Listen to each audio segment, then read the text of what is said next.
Hello and welcome to CATEX-TV. I'm Tom Bailey in London. It's 4:30 PM in London, 12:30 in Bermuda and 11:30 Eastern Time. Today in history. Today in 1968, the Palestine Liberation Organization, the PLO, carried out their first hijacking of an El Al jet. And today's birthday, today is Don Imus, the radio personality well known for Imus in the Morning. Today is his 62nd birthday. And now to the news. Osama bin Laden's son Saad has been killed by a US missile strike in Pakistan, according to intelligence sources. Saad bin Laden, a prominent figure in the murky relationship between Iran and Al-Qaeda, was believed to have gone to Pakistan after spending a number of years under house arrest in Iran, US intelligence sources said in January. A Hellfire missile fired from a US drone aircraft is believed to have killed him sometime this year. US intelligence agencies were 80 to 85% certain that Saad bin Laden was dead, officials have said, adding that he was not important enough to be targeted himself, but was in the wrong place at the wrong time. It is not clear whether Saad bin Laden was near his father when he died. The strike reportedly took place in the troubled area of Fatah. The official described him as being active in Al-Qaeda, but not a major player. He was thought to be in his late 20s. US forces have stepped up their drone attacks in Pakistan since last September, targeting Taliban and Al-Qaeda-linked militants in areas bordering Afghanistan. The United States has carried out close to 50 such airstrikes since the beginning of last year, killing about 470 people, including many foreign militants, according to a tally of reports from Pakistani intelligence agents, district government officials and residents. The US military and the Central Intelligence Agency, the CIA, are the only forces that deploy drones to the region. In France, a wildfire sparked by practice shelling by the French military on the outskirts of Marseille has been threatening hundreds of homes, according to rescue services. The blaze, one of the worst to hit France in recent years, which forced the evacuation of a retirement home, hit the eastern Trois Ponts suburb of the southern city on yesterday, with scores of residents being forced to flee the flames. Luc Venot of the National Forestry Office said 400 to 500 houses were threatened by the fire, approaching over a 5-mile front. The blaze seemed to have stabilized by around 3:30 this morning, local time, having raised about 3,000 acres of bush, the same figure as that given earlier, according to officials. One marine fireman suffered light burns, while 2 others and 2 policemen had problems with smoke inhalation. Residents of the retirement home at La Perouse, south of the city, were being evacuated at around 3 AM local time, many still in their pyjamas and some in wheelchairs as the blaze approached.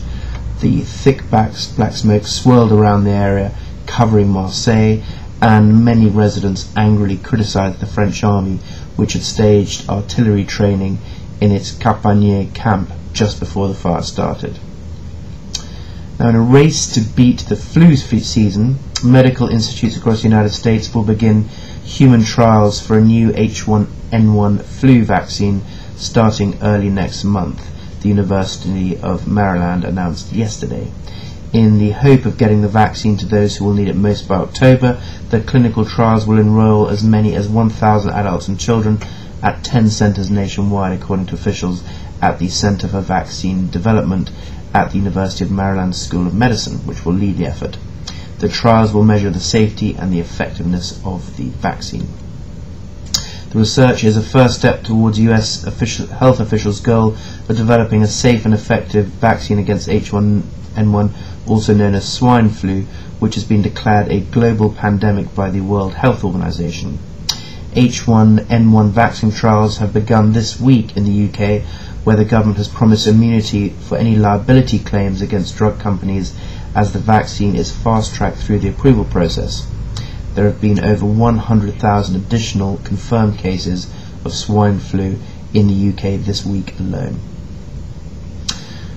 Well, today is the 23rd of July, and we're well into the hurricane season, and I think it's worth pointing out that there are so far no tropical storms on the horizon.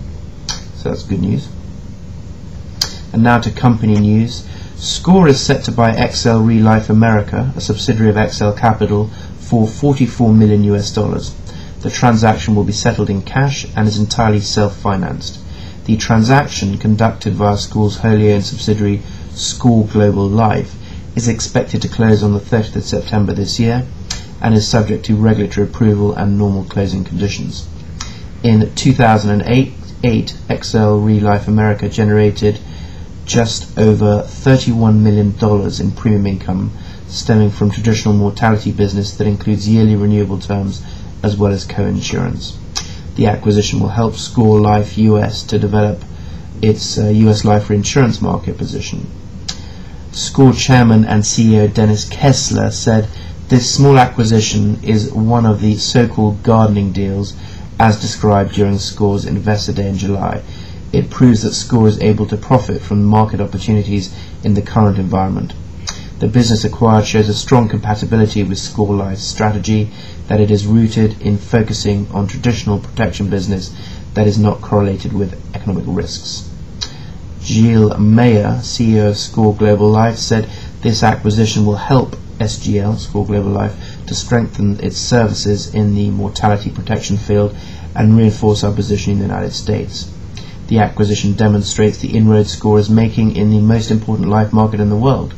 For both SCOR Global Life and XL Re Life America have strong reputations in the US for building long-term, mutually profitable relationships with their clients. Now, Bloomberg has predicted that Travelers, Chubb and Ace will report quarterly profit declines as consumers cut back on purchases and prices for coverages decrease. Maya Shields, an analyst with Stifel Nicolaus, said rates are still declining in most commercial lines of business. People are certainly buying less insurance than they had, so we think in general top line will be under some significant pressure. I think it's worth noting that cheap pricing by US government-funded AIG is being blamed for many of those rate declines. RFIB Holdings, as formerly used to be known as Robert Fleming Insurance Brokers, the international Lloyd's insurance and reinsurance broker, has announced that Marshall King will become chief executive with effect from the 7th of September 2009, subject to regulatory approval. King will replace Patrick Holcroft, who announced in December 2008 that he was stepping down as chief executive.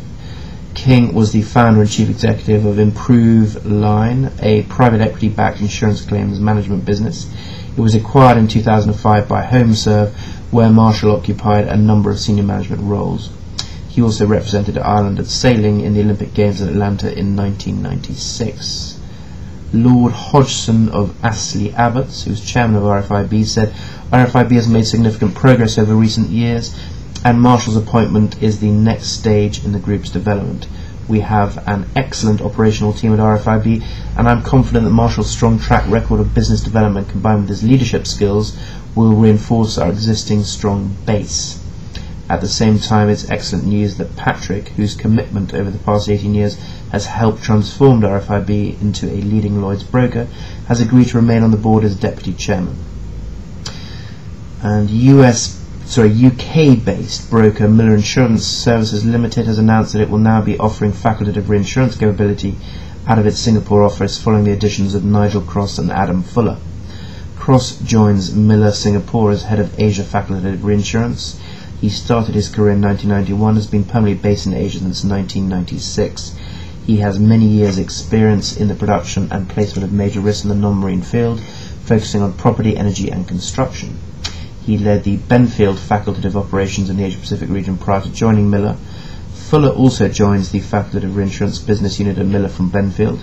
He has been based in Singapore for the past 12 years. Adam has over 16 years' experience in insurance broking, the last 5 of which have been focused on facultative reinsurance, mining and energy risks within Asia and Australia. Both men will be based in Singapore and are the latest additions to the facultative reinsurance business unit at Miller, which launched in June this year. They will give clients in Asia access to an expanded